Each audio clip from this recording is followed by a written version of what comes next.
O silêncio na casa de Ricardo era pesado, coisa de gente muito rica. Não era só a ausência de barulho, era a ausência de vida. Isaura, a faxineira que sustentava a mãe e 2 irmãos pequenos, sabia disso melhor que ninguém. Ela passava as madrugadas ali, limpando o mármore frio do palacete, onde o luxo gritava e a solidão sussurrava. Ela entendia o código. Funcionária é invisível. Mas naquela noite, por volta das 11h40, Isaura não estava com o pano de chão na mão. Ela estava parada na porta de serviço e a respiração falhava no peito. O uniforme azul marinho de algodão estava jogado num cesto, amassado, e no lugar dele estava a afronta. Um vestido vermelho, cor de brasa, que ela tinha guardado por 3 meses de salário, um tecido levemente acetinado que gritava festa e problema na mesma medida. Aquele vestido não era só um pedaço de pano. Era o atestado de que ela não era só a Isaura, que esfregava banheiros e lustrava a prataria.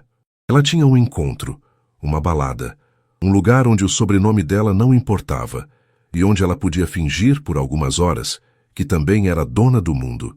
Ela abriu a porta de serviço, devagar, o coração parecendo um tambor de escola de samba. Ela precisava sair dali, pegar o ônibus da madrugada e sumir antes que o patrão voltasse do jantar de negócios.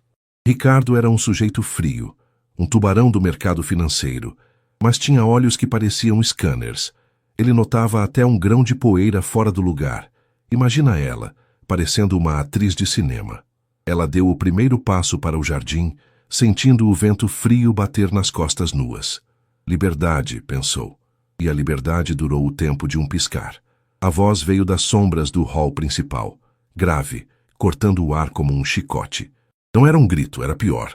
Era a calma calculada de quem sabe que você não tem para onde ir. Aonde pensa que vai vestida assim, Isaura? Ela congelou. As pernas travaram. Ricardo estava parado no topo da escadaria de carvalho, parecendo ainda maior e mais imponente sob a luz do lustre de cristal. Ele nem precisava descer. A postura dele, impecável no terno escuro, já era julgamento suficiente. O olhar dele, descendo da cabeça aos saltos altos emprestados, era uma inspeção minuciosa. Aquele vestido vermelho, que era para ser a chave da sua noite, agora parecia um farol gritando a sua insolência no meio da escuridão. Ela era a funcionária. Ele era o dono do mundo que ela limpava. E agora, ele sabia que ela tinha segredos, que ela tentava escapar do papel que ele tinha pago para ela cumprir. E ele parecia muito interessado em desvendar o que mais Isaura escondia debaixo do uniforme. O perrengue era grande. Ela estava ferrada. O pânico afogou Isaura, mas ela tinha que respirar. Ela não podia demonstrar fraqueza. Ela tinha que mentir, e tinha que ser uma mentira de primeira, convincente, mesmo que a voz tremesse. Eu estou indo embora, Sr. Ricardo. Tive uma emergência familiar, soltou ela, engolindo seco a saliva que parecia areia. Estou atrasada para pegar o último ônibus. Peço desculpas por sair sem avisar. Ricardo não respondeu imediatamente. Ele começou a descer os degraus de carvalho maciço. 1, 2, 3 passos. Cada descida era um martelo batendo na cabeça de Isaura. Ele descia devagar, com uma graça fria, como um predador que já tem a presa encurralada e não precisa de pressa. Quando ele chegou ao pé da escada, a diferença de altura era intimidadora. Ele não estava bravo, ele estava intrigado. E isso era muito pior. Emergência familiar, Isaura, ele repetiu, a voz perigosamente suave. Ele parou bem na frente dela, ignorando a mentira descarada. Os olhos dele não olhavam mais para os sapatos dela ou para o cabelo. Eles estavam fixos na alça fina do vestido vermelho, que mal segurava o tecido nas costas. Sabe, eu conheço a emergência familiar. É aquela onde você precisa sair correndo, suada, com o cabelo desgrenhado. Não é aquela onde você se veste para um tapete vermelho e usa perfume que custa mais do que o seu salário mensal, ele disse, inclinando levemente a cabeça. O hálito dele era de uísque fino e menta, e o cheiro do terno dele, de alfaiataria cara, a envolvia. Isaura sentiu o calor subir ao rosto. Ela queria se encolher, mas se recuasse 1 centímetro, ele ganharia a disputa de poder ali mesmo. Se for o caso, A emergência familiar é na passarela, não é, Isaura? Continuou ele, ignorando a tremedeira dela. Onde você pensava que eu estava, aliás? No jantar de negócios. E você, vestida para ser o jantar principal. A desorientação dela era total. Ele não estava falando sobre o trabalho, ele estava falando sobre a identidade dela. Ele estava olhando para a Isaura que ela escondia, a mulher que sonhava em ser notada, em brilhar. Era como se ele tivesse rasgado o uniforme de faxineira com as palavras dele. O que você ia fazer com esse vestido, Isaura? Isso é mais do que só uma saída de emergência. Me diga a verdade, e talvez a gente consiga resolver esse pequeno desvio de conduta sem alarde, disse ele, estendendo a mão. E aqui veio o choque. Ele não tocou nela, mas tocou no tecido do vestido, bem na altura da cintura, onde o vermelho era mais vivo. O toque foi leve, quase acidental, mas queimou a pele dela. Não era um toque de patrão furioso, era um toque de avaliação. Você limpa esta casa todos os dias. Você conhece cada canto, cada segredo, cada rotina. Mas me diga, Isaura, ele sussurrou aproximando-se ainda mais, a promessa proibida pendurada no ar. Você acha que eu não percebi que o seu brilho não combina com o esfregão? Ele deu um passo para trás, quebrando o contato físico, mas mantendo o contato visual. O ar pesado entre eles não era de demissão, era de algo muito mais complicado. Você tem duas opções agora. A primeira é manter a mentira da emergência. E amanhã de manhã você encontrará seus papéis de demissão na mesa da cozinha, por quebra de confiança. E a segunda, ele fez uma pausa dramática, deixando o silêncio preencher a sala, enquanto o lustre refletia nos olhos escuros dele, transformando-o em duas pequenas estrelas frias. A segunda é me contar para onde você realmente estava indo, vestida assim. Me contar qual é o seu segredo. E se o segredo for interessante, talvez a gente possa negociar não apenas o seu emprego, mas também o que mais você quer de mim. Isaura sentiu um nó na garganta. Ele não estava dando uma escolha moral. Ele estava oferecendo um pacto com o diabo, e a moeda de troca não era seu trabalho, mas a sua alma. Ela tinha que escolher entre a dignidade da rua ou o risco proibido daquela casa. E ela sabia, no fundo, que ele já tinha decidido que ela não ia sair dali naquela noite. Isaura não respondeu de imediato. Ela respirou fundo, puxando para dentro não apenas o ar, mas também a última gota de coragem que lhe restava. A dignidade era um luxo que ela raramente podia pagar, mas ali, naquele vestido emprestado, com o cheiro caro da casa invadindo seus pulmões, ela decidiu que não aceitaria a humilhação do desespero. Se ele queria a verdade, ele teria, mas não de joelhos. Ela ergueu o queixo, e o brilho nos seus olhos escuros não era mais de medo, mas de um desafio frio. Ela não tinha nada a perder além de um emprego que pagava mal, e um futuro incerto. E para Ricardo, que parecia ter tudo, aquele olhar era a primeira rachadura em seu castelo de vidro. A emergência era verdadeira, Sr. Ricardo. Ela começou, a voz firme, mas baixa, como quem confessa um crime. Só que não era médica, era financeira. Ela deu um passo à frente, diminuindo a distância que ele havia criado. Era uma audácia que ela nunca teria ousado em seu uniforme de trabalho. O vestido vermelho parecia dar-lhe uma armadura. Eu não estava indo visitar ninguém no hospital. Eu estava indo trabalhar, de novo, em outro lugar. Ricardo piscou, a surpresa substituindo a frieza. Ele esperava um amante, um vício, talvez uma dívida de jogo. Ele não esperava trabalho. E que tipo de trabalho exige um traje de gala às 10 da noite, Isaura? Ele perguntou, a voz rouca tentando retomar o controle da conversa, mas o ritmo já não era mais dele. O tipo de trabalho que paga o dobro do que o senhor me paga para limpar os seus excessos e que exige que eu me vista como algo que eu nunca serei. Ela devolveu, sem desviar o olhar. Eu canto, Sr. Ricardo. Em um bar na Barra. Eu subo no palco e, por 2 horas, eu sou outra pessoa. Alguém que não precisa se preocupar se o dinheiro do aluguel vai chegar ou se a minha irmã vai conseguir a medicação dela. O silêncio que se seguiu foi ensurdecedor. O milionário que passava a vida comprando e vendendo empresas, que achava que conhecia o preço de tudo e de todos, estava diante de uma faxineira que tinha uma vida dupla, um talento secreto, e que o estava enfrentando com uma honestidade brutal. A quebra de controle. Veio quando Ricardo deu um sorriso que não chegou aos olhos. Era um sorriso de fascínio e perigo. Ele não estava mais irritado. Ele estava curioso. Você canta, ele repetiu quase para si mesmo, como se estivesse provando o sabor da palavra. Ele se aproximou devagar, contornando-a, examinando o vestido vermelho, não mais como uma transgressão, mas como um uniforme profissional. É por isso que você está vestida assim. Não é um segredo de amante, é um segredo de artista. Que ironia! Ele parou atrás dela, perto o suficiente para que ela pudesse sentir o calor do seu corpo, mas sem tocá-la. Você me deu a primeira parte da história, Isaura. Mas e a segunda? O que você quer de mim além de manter seu emprego? Ela virou-se rapidamente, forçando-o a se afastar um passo. Ela havia revelado seu segredo mais profundo, a sua vulnerabilidade, e agora era a vez dela jogar. Eu já perdi a minha dignidade em te contar isso. Não vou perdê-la de novo em te pedir esmolas. Ela afirmou, o batom vermelho parecendo perigoso. O que eu quero de você é que me deixe sair daqui agora. Eu tenho um compromisso. E o senhor, Ricardo, tem um segredo meu agora. Se quiser que ele continue guardado, é melhor me deixar ir, porque se eu for demitida por causa disso, eu garanto que não serei a única pessoa nesta casa a ter a vida revirada. Era uma ameaça velada, uma promessa proibida que cruzava a linha da hierarquia. Isaura acabara de dar a Ricardo uma escolha que ele não queria ter.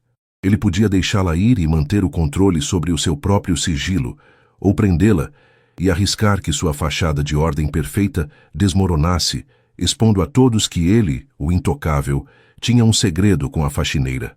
Ela segurava o cabo do seu destino. Pela primeira vez desde que pisara naquela casa, o poder estava nas mãos de Isaura, e não nas dele. E ela sabia que, para um homem como Ricardo, essa inversão era o convite mais tentador de todos. Ele não a deixaria ir, não enquanto ela fosse um mistério a ser desvendado. O rosto de Ricardo se transformou numa máscara que Isaura jamais tinha visto. Não era raiva, nem desdém. Era entretenimento. Um sorriso lento, quase cruel, que acendeu algo perigoso nos olhos dele. Ele não estava intimidado. Ele estava excitado. Você está certa, Isaura, ele disse, a voz baixa, quase um sussurro que precisava ser guardado sob a língua.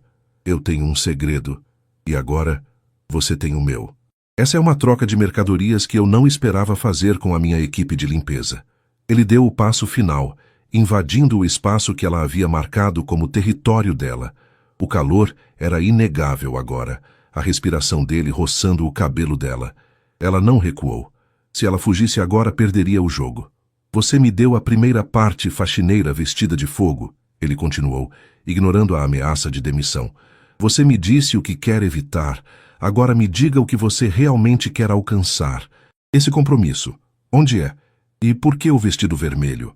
A pergunta era um anzol. Ele não estava perguntando se ela ia, mas sim para onde. Ele havia aceito a premissa de que ela não era mais apenas a funcionária. Ela era a cúmplice dele, a guardiã do seu segredo. E, portanto, a única pessoa na casa que realmente o via. Isaura sentiu um tremor percorrer sua espinha, uma mistura de medo e a adrenalina doce de estar ganhando. Ela tinha que manter a compostura, mesmo sabendo que o plano dela de sair silenciosamente havia acabado. Eu não vou te dizer. É um assunto pessoal e não envolve esta casa, ela respondeu, tentando soar firme, mas o cheiro do perfume caro dele estava desorientando. Ricardo levou a mão lentamente à maçaneta da porta de entrada, mas não a abriu. Ele a olhou de cima a baixo, demorando-se no decote do vestido que mal estava dentro das regras. Agora, envolve. Você se tornou um risco para mim, Isaura. Um risco que eu não posso me dar ao luxo de ignorar. Se você sair por aquela porta sozinha, eu não terei controle sobre a narrativa. Ele pausou, e o sorriso dele se alargou, convidando-a para o abismo. Você me deu uma escolha. Eu te dou outra. Ou você me conta onde vai e eu te levo, garantindo que não fará nada estúpido que me prejudique. Ou você não sai daqui. Nunca mais. A quebra de controle foi total. Ele estava de fato a impedindo de ir, mas a maneira como ele propôs a solução era o perigo real. Ele não estava a detendo como patrão, mas como um parceiro forçado. Isaura engoliu em seco. Ela tinha um compromisso importante com a tia dela, Um evento simples na periferia, algo que Ricardo nunca deveria ver. Levar Ricardo para a Zona Leste seria como levá-lo para outro planeta. Era a revelação de seu mundo real, a parte dela que ele não podia comprar ou tocar. Você não está falando sério, ela murmurou, a voz quase sumindo. Estou falando muito sério. Você acendeu um fogo aqui, Isaura. Agora vamos ver para onde ele pode nos levar. Ele estendeu a mão, não para tocá-la, mas para convidá-la a colocar a mão na dele. O primeiro open loop estava aberto. Se ela pegasse aquela mão, eles estariam saindo juntos, no carro dele, rompendo todas as barreiras sociais e, mais importante, rompendo a barreira da segurança de Ricardo. O vestido vermelho parecia ainda mais inadequado para a favela, mas agora, com Ricardo ao seu lado, ele parecia um uniforme de batalha. É longe, ela sussurrou, vencida, mas também curiosa. Ela o queria perto. E é simples, você não gostaria. Eu decido o que eu gosto, ele respondeu, e a voz dele era uma promessa proibida. E eu gosto de problemas. Onde vamos, Isaura? Ela cedeu, sentindo o peso da sua própria ousadia. Vila Rosário, é um aniversário. Ricardo não piscou. Ele pegou a chave do carro do bolso, o som do metal sendo o único ruído a quebrar o silêncio tenso da sala. Ele abriu a porta para ela. Vamos então. Mais um aviso, Isaura. Se sairmos, voltaremos juntos. E depois disso, não existirá mais empregada e patrão. Apenas cúmplices. Ela saiu da mansão de vidro, o vestido vermelho brilhando sob o sol da tarde, ao lado do milionário em seu terno impecável. A caça inicial havia começado, mas a presa era a reputação de ambos. Que o destino, que deveria ser um simples aniversário, agora era o palco onde o segredo deles seria selado. Isaura olhou para o céu. Ela tinha saído para um compromisso. Agora, ela estava embarcando em uma rebelião. E ela mal podia esperar para ver o que aconteceria quando a luxuosa Mercedes preta de Ricardo parasse na porta de sua humilde tia. O interior da Mercedes-Benz era forrado de silêncio caro. Era um silêncio que Ricardo pagava para ter em sua vida. Mas agora, ao lado de Isaura, era um silêncio sufocante, cheio de palavras não ditas e a ameaça iminente da catástrofe. O trajeto foi a ponte entre a realidade e a loucura. Enquanto o carro deslizava para fora da Barra da Tijuca, deixando para trás os condomínios murados e os seguranças uniformizados, Ricardo tentou respirar o ar rarefeito da cumplicidade. Ele notou que a mão dela, que antes segurava o cabo da vassoura, agora estava apertada na lateral da saia do vestido, os nós dos dedos brancos. — Você está arrependida? Ele perguntou, a voz baixa, quase um sussurro. Isaura virou o rosto para ele. O sol da tarde batia nela, e o brilho do tecido vermelho era quase indecente contra o couro preto do banco. — Não, estou aterrorizada. Mas não, Ricardo, eu não estou arrependida. E é isso que me assusta. Aquela resposta foi a decisão moral sem retorno. Não era mais sobre luxúria ou quebrar regras, era sobre a sensação de liberdade que só o perigo extremo pode dar. Ricardo sentiu um calor estranho no peito, um desejo que não era apenas físico. Ele queria proteger aquela vulnerabilidade ousada. Sua mudança de objetivo oculta não era mais seduzir, mas garantir que ela não se perdesse ou que eles não se perdessem juntos. Quando a Mercedes finalmente começou a subir a ladeira íngreme e estreita da Vila Rosário, o luxo do carro virou uma ofensa. As crianças pararam de jogar bola. As conversas nas portas das casas cessaram. O silêncio, que era caro, agora era de choque. Ricardo sentiu o peso de cada olhar. Ali ele não era o milionário intocável. Era um corpo estranho, um invasor exibicionista. Isaura sorriu, um sorriso pequeno e tenso, mas de quem sabia exatamente onde estava pisando. A inversão de poder tinha começado. É logo ali, na casa da Dona Cida, a de portão azul. Por favor, estacione na esquina. Se você parar na frente, o Zé da padaria vai ter assunto por um mês. Ela instruiu, a voz firme, assumindo o controle da situação. Ela era o guia agora, e ele o turista em seu próprio desastre. Ele obedeceu. Assim que o motor foi desligado, a porta do carona foi aberta com uma pressa que traía o nervosismo dela. Fique perto de mim. E sorria.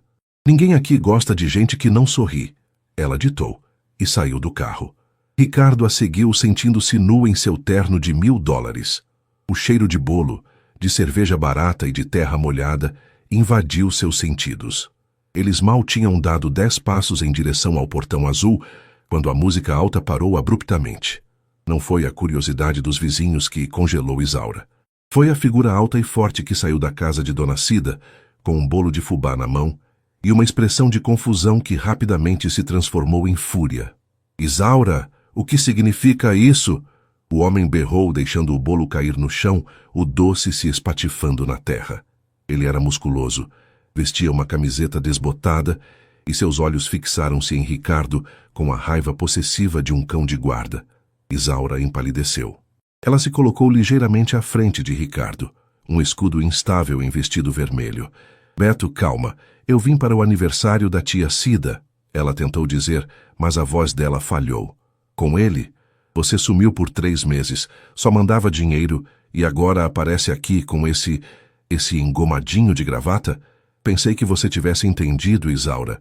Pensei que o nosso plano estivesse de pé. Você ia juntar o dinheiro e a gente ia abrir a lanchonete." Beto avançou, o rosto vermelho. O ar sumiu dos pulmões de Ricardo. Plano? Juntar dinheiro? Aquela era a revelação parcial que mudava o sentido da história. Ela não estava apenas limpando a casa dele por necessidade, mas por um objetivo financeiro concreto, um futuro prometido a outro homem. Ele sentiu o chão sumir. Ele não era o primeiro homem na vida dela. Ele era, na verdade, o obstáculo no futuro dela. Isaura agarrou o braço de Ricardo, não em carinho, mas em advertência silenciosa. "Beto, ele não tem nada a ver com isso. Ele é só... Eu sou o patrão dela", Ricardo interveio, sua voz surpreendentemente calma, embora seu mundo estivesse em colapso. Ele não podia recuar agora. Ele deu um passo à frente de Isaura, aceitando a inversão de caçador e presa. Ele era a ameaça agora, não o desejado. "E ela veio comigo? Algum problema?" Beto riu, uma risada sem humor, olhando para o terno de Ricardo. "Problema? O problema é que ela ia casar comigo, seu playboy. O problema é que a Isaura tem um futuro aqui, e não num apartamento de luxo limpando a sua sujeira. Onde você estava, Isaura? Que história é essa de ter largado tudo?" O segredo maior surge, no meio da rua, entre o luxo e a pobreza. Isaura não era apenas a faxineira, ela era a noiva prometida de Beto, a esperança da Vila Rosário, que havia abandonado seu destino por um emprego na mansão. Ricardo olhou para Isaura, que tinha o rosto inundado pelo medo, mas a determinação intacta. Ela estava ali, no meio de seu mundo antigo e seu perigo novo. "Eu não larguei nada, Beto. Eu decidi", ela disse, a voz finalmente voltando. Ela olhou para Ricardo, um desafio silencioso, uma nova promessa. "Eu decidi que não sou de ninguém, e meu futuro não é aqui." A tensão era palpável. A multidão antes silenciosa agora murmurava. Ricardo sabia que tinha que sair dali, mas não sozinho. Ele tinha que levá-la. Ele tinha roubado algo mais valioso do que um empregado. Ele tinha roubado o futuro de um homem. E agora, ele tinha que pagar o preço. Ele pegou a mão de Isaura, sentindo o calor dela, e a apertou com força. A lanchonete, Beto, o noivado, tudo isso era a vida que ele havia destruído para ter aquela tarde. O silêncio do vilarejo era o som de uma bomba-relógio prestes a explodir. Ricardo não era mais o patrão. Era o rival. E a caçada que ele pensou ter iniciado havia se tornado uma fuga desesperada. "Vamos", ele disse a Isaura, ignorando a fúria de Beto. "Vamos acabar com isso." Ricardo apertou a mão de Isaura, mas antes que pudessem dar 2 passos, Beto pulou na frente deles. O ódio nos olhos de Beto era cru, desumano. Ele não era mais o noivo abandonado. Ele era o leão defendendo o território e a honra daquela rua. "Você não vai a lugar nenhum, Isaura", Beto gritou e a multidão se moveu, fechando o cerco na Mercedes preta que parecia um OVNI estacionado ali. Os rostos dos vizinhos, antes apenas curiosos, agora estavam cheios de revolta. Eles eram a plateia do seu crime, e Ricardo sentiu o peso de ser o vilão de uma história que ele achava que era só dele. Ele empurrou Isaura para trás dele. O instinto de proteção era novo, mas forte. "Olha-me aqui, cara. Não torne isso pior. Eu dou a você o que você quiser. Dinheiro, uma casa, o que for. Só nos deixe sair. Beto riu. Uma risada quebrada e terrível que ecoou na rua estreita. Você acha que tudo se resume ao dinheiro, seu parasita? Ela era a minha vida, a vida da minha família, o futuro da vila. Isso não tem preço. A frase atingiu Ricardo como um soco. Ele não tinha roubado apenas a noiva, tinha roubado o futuro. E a Vila Rosário sabia disso. Um senhor gordo, vizinho de Isaura, gritou: "Leva seu lixo de volta para a mansão, ela é da gente." Ricardo sentiu que o ar estava acabando. Não era só Beto, era a comunidade inteira revoltada com a arrogância do rico. Ele não era mais o caçador, era a presa no meio do ninho que ele havia violado. Ele agarrou o braço de Isaura e a puxou rapidamente para o carro. O motorista, que estava tenso o tempo todo, abriu a porta num movimento brusco. Eles caíram nos bancos de couro, e o motorista acelerou antes que Ricardo pudesse fechar a porta. O carro disparou. O som do motor potente abafou os gritos. O som de algo, um punho, uma pedra, ou talvez a vida de Beto, batendo na lataria. Isaura estava ofegante, agarrada ao cinto de segurança. Ela olhou para trás e viu Beto caindo de joelhos no asfalto, a imagem da derrota e da raiva se misturando com a poeira que a Mercedes levantava. Ricardo virou-se para Isaura, a máscara de playboy finalmente quebrada. Ele estava pálido. "Está segura. Eu sinto muito. Eu não imaginei que ele faria isso. Eu não imaginei que seria assim." Isaura balançou a cabeça, sem tirar os olhos da rua que desaparecia. "Você não sentiu muito, Ricardo. Você só não se importou. Você me tirou de lá, mas você me tirou de tudo." A dor dela era profunda. Não só pelo noivo abandonado, mas pelo peso social que ela carregava. "Eu era a promessa, Ricardo." Ela continuou a voz baixa, quase um sussurro de luto. "Aqui ia sair daqui, mas aqui ia lutar. Aqui ia trazer o dinheiro de volta e reformar a casa da minha mãe. Beto não precisava de mim só por amor. Ele precisava de mim para manter a honra da vila. Eu era o símbolo. E agora eu sou a traidora." Ricardo absorveu aquilo. Ele não roubou a noiva. Ele roubou o símbolo de esperança. O problema não era um romance proibido. Era uma guerra de classes que ele havia começado com um beijo. Ele pegou o telefone, o instinto de controle voltando. A primeira coisa a fazer era gerenciar o dano. "Vamos para a minha cobertura. Ninguém vai te achar lá. E eu vou ligar para o meu advogado. Vamos abafar isso com acordos de confidencialidade." Isaura o interrompeu, o tom frio e decidido. Ela finalmente olhou para ele, e havia uma nova determinação ali que superava o medo. "Não. Se você for me proteger, não vai ser com o seu dinheiro. Você vai me proteger com a verdade. Você tem que me levar para onde ninguém mais pode me machucar, e onde o seu poder não seja a única coisa que importa." Ele olhou para ela confuso. "Onde é isso?" "Eu sou Ricardo Valença, não há lugar que eu não possa comprar." Ela sorriu, um sorriso triste, mas determinado, que beirava a ironia. "Leva-me para o lugar onde você esconde os seus segredos mais sujos, Ricardo. Aquele que nem o seu pai sabe. Se vamos jogar esse jogo, vamos jogar com as suas regras e no seu campo, mas no seu campo mais vulnerável." O carro saiu das ruas estreitas para a rodovia de alta velocidade, cortando o trânsito pesado de São Paulo. O destino não era mais a luxúria, mas o esconderijo. O milionário, que antes tinha o controle de tudo, agora era guiado pela faxineira de vestido vermelho que havia acabado de virar a mesa. Ele estava fugindo, mas ela estava armando uma emboscada. Ele era a presa, e ela era a única chave para a sobrevivência dele. Ele estava entrando no território dele, mas sob o comando dela. E ela sabia que o verdadeiro poder de Ricardo não estava no seu dinheiro, mas naquilo que ele se esforçava para manter escondido do mundo. E agora, ela era a guardiã desse segredo. O carro, um bólido preto e silencioso, freou bruscamente, mas sem alarde, numa rua que parecia ter sido esquecida pelo mapa de luxo de São Paulo. Não havia portões dourados nem seguranças uniformizados na frente. Era um galpão grande, de tijolo aparente e janelas escuras, mas que denunciava, pela descrição das câmeras e das antenas de comunicação, que ali estava escondida uma riqueza tecnológica muito maior do que a arquitetônica. Parecia um bunker elegante, um lugar feito para sumir sem desaparecer. Isaura olhou para Ricardo, que desligava o motor. O milionário estava pálido. Essa palidez não vinha do medo da polícia ou da imprensa. Vinha de uma dor antiga que ele havia mantido trancada. É aqui, ele sussurrou, a voz rouca, quase irreconhecível. Ele abriu a porta para ela, agindo no piloto automático, mas ela parou. O que é este lugar, Ricardo? Seja honesto pela primeira vez na sua vida. Ele mordeu o lábio, os olhos fixos na fachada cinzenta. Este é o lugar que eu construí quando pensei que podia ser outra pessoa. É a Fundação Arca.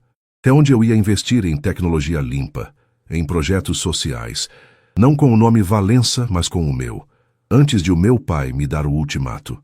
O silêncio que se seguiu pesou mais do que qualquer grito. Ali estava a traição silenciosa. Não era uma amante, não era um desvio de dinheiro. Era a traição que ele cometeu contra si mesmo. Seu pai te impediu de fazer o bem? Perguntou Isaura, a voz baixa. Ela estava processando a informação, vendo a rachadura na armadura Valença. Ele não impediu. Ele me humilhou. Ele disse que eu era um idealista patético, que o meu dever era com o nome, com o império financeiro. Ele me deu a escolha, o dinheiro dele e o poder, ou a arca e a pobreza moral que ele dizia que viria com a caridade desorganizada. Eu tinha 20 e poucos anos. Eu escolhi o dinheiro. Escolhi ser o Ricardo que o mundo conhece e tranquei este lugar como um túmulo para o jovem idiota que queria mudar o mundo. Ali, naquele asfalto frio, a inversão de poder foi total. O medo dela havia evaporado. O medo dele, o verdadeiro, era de que ela o visse. E ela viu. Ela cruzou o segundo limite moral ao não ter pena, mas sim exigir ação. Então, não vamos fugir. Não vamos usar a arca como esconderijo, disse Isaura, caminhando até a porta de metal reforçado. Vamos usá-la como um laboratório. Se você escolheu o dinheiro, agora você vai usá-lo para lutar pelo que realmente importa. Você está me protegendo? Ótimo. Mas agora você vai usar esse seu poder, esse seu nome, não para abafar a história, mas para desmascarar o canalha que está por trás de tudo isso. Ricardo a seguiu para dentro, o passo lento. A fundação estava impecável por dentro, cheia de equipamentos de última geração e silêncio. Um silêncio de promessas quebradas. Ele olhou para Isaura, que já estava ligando os computadores na sala de controle. Ela não estava mais fugindo. Ela estava montando um quartel-general. Você está me obrigando a usar a única coisa que eu enterrei, ele disse, a voz quase um lamento. Você enterrou a sua dignidade, Ricardo. Agora vamos desenterrá-la e usá-la como arma. Ela se virou, a luz fria dos monitores iluminando o vestido vermelho. Ali, naquele ambiente tecnológico e vazio, o milionário que havia comprado o mundo se viu confrontado com a perda de sua própria alma. Ele não se importava mais com o ex-patrão dela. Ele se importava com o que ela faria, com a verdade que ele lhe havia entregado. Ele havia fugido da justiça e da imprensa, mas não podia fugir do olhar dela. O clímax psicológico se instalou. Não haveria luta física, apenas a batalha de quem ele seria dali em diante.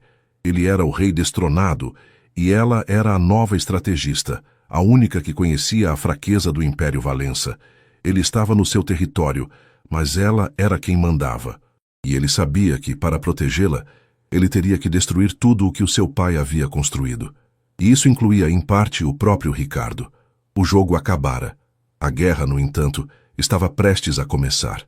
Ele respirou fundo, fechando os olhos. Se ele fosse cair, seria de pé. O que eu faço agora, Isaura? Diga-me, você tem o controle. Vamos começar com o básico, ela disse, os dedos rápidos no teclado. Vamos descobrir quem realmente queria te derrubar e por que a chantagem era apenas o começo. E vamos usar cada centavo da sua fortuna para isso.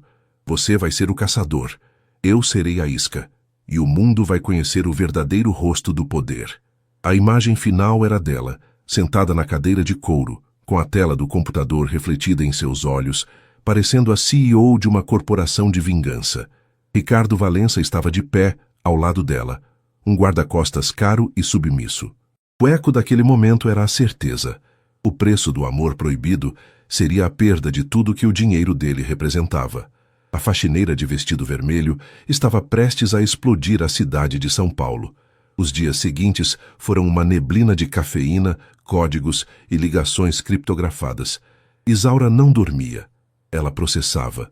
Aquele computador, antes uma ferramenta de diversão para o milionário, virou o centro de comando de uma guerrilha digital. Ela usava os contatos de Ricardo como chaves, destrancando portas que nem ele sabia que existiam.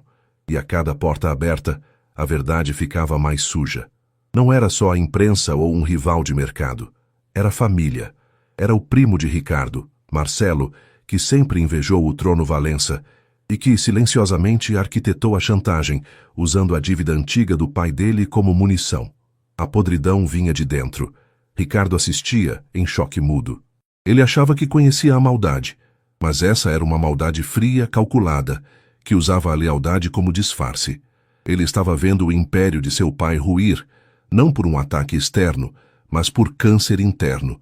E Isaura era a cirurgiã implacável. "O que faremos com Marcelo?" perguntou Ricardo a voz rouca, sem o antigo tom de comando. Ele estava vestido com roupas simples, sem grife, pela primeira vez na vida.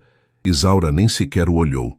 Seus olhos estavam fixos no monitor, onde a conta bancária de Marcelo pulsava em vermelho. "Vamos fazer o que você não fez a vida inteira, Ricardo. Vamos mostrar que o dinheiro não compra a impunidade." A inversão de papéis era total. Ela não era mais a faxineira que vestia o vermelho para sentir-se viva. Ela era a juíza que vestia a armadura da vingança. E Ricardo era o braço forte, o executor de ordens. O plano era arriscado.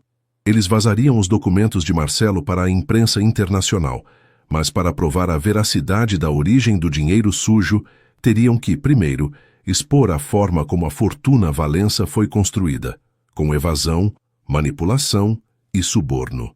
O limite moral foi cruzado sem aviso prévio. Para destruir o inimigo, Ricardo teria que destruir a si mesmo. O clímax não foi um tiro ou uma perseguição. Foi o som do clique final no teclado de Isaura, enviando a bomba de informações. O mundo acordou em chamas. São Paulo parou. Os jornais digitais e impressos estampavam a mesma manchete. O Império Valença não existe mais. A verdade veio em camadas. Primeiro a fraude de Marcelo, depois a corrupção estrutural da família e, finalmente, a confissão de Ricardo sobre seu próprio desvio. Ele não foi preso pois agiu como denunciante, mas o preço foi a aniquilação completa do seu status. Ele usou cada centavo para pagar advogados, indenizar alguns prejudicados, uma tentativa desesperada de limpar a mancha e garantir que a empresa fosse dissolvida, não herdada. A consequência foi imediata e irreversível. Ricardo Valença, o milionário, tornou-se um fantasma legal. Seu nome estava ligado à maior queda da história corporativa do país. Ele perdeu todos os seus bens públicos, mansões, carros, iates. O dinheiro que sobrou cabia em uma conta suíça escondida, o suficiente para recomeçar, mas sem o glamour. A derrota não foi financeira, foi de identidade. O homem que se definia pelo poder do sobrenome Valença não existia mais. Ele era apenas Ricardo, um homem com um passado criminoso e uma mulher perigosa ao lado. Meses depois, eles estavam em uma casa alugada e modesta, de frente para o mar, em um país onde ninguém falava português.